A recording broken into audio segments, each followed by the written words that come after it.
Pwede na? Yes. Okay. Okay guys, sa lahat ng mga nanonood, itong vlog na ito hindi para sa isang tao kundi para sa lahat ng mga viewers namin dito sa YouTube man o Facebook.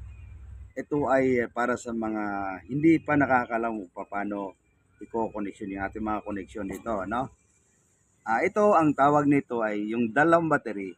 Ang tawag nito ay parehong positive, ito positive, then ito negative.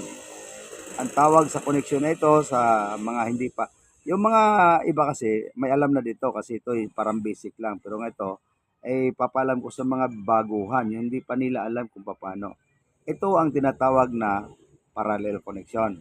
Ito ngayon, yung negative at saka negative, positive at saka positive.